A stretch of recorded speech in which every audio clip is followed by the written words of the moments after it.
So, hello ma'am, my name is Giselle Sigaro and I am from Group A.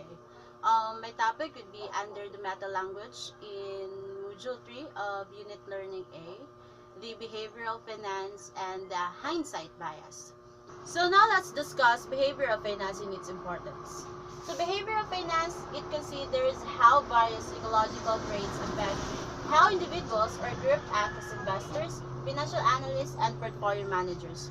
Or behavioral finance is a study on the influence of psychology on the behavior of the investors or any financial analyst. And this is about observing the behavior of the buyer or the seller of a stock. And in simple terms, behavioral finance, it is about how people typically behave when it comes to making a decision on financial matter. And its importance is to understand as to why people make a precise financial decision and how this decision affect the whole market. And it could also be a help or a tool.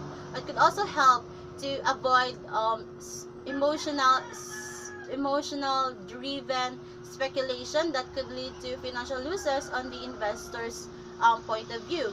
And thus, behavioral finance could be also a tool in the wealth management strategy. So now let's just go to the hindsight bias. So hindsight bias, it is a tendency after an event for an individual to believe that he or she predicts it. Or hindsight bias is also known as the knew it all along phenomenon, which is a misconception after the fact that one knew that they were right in the beginning.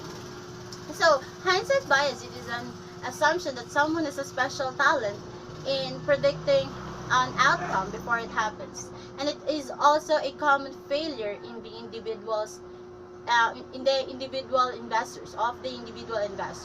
So for example is that many people now claims that the technology bubble way back in 1990s and 2000s were very obvious.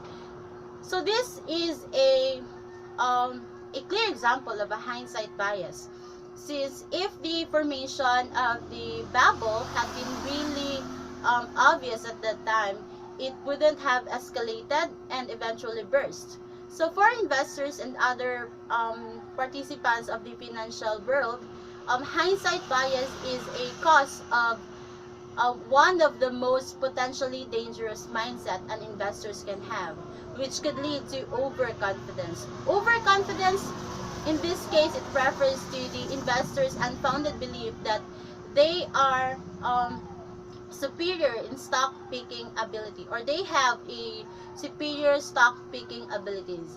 And I guess that would be all about my report, ma'am, and I hope you had a good day. Thank you so much.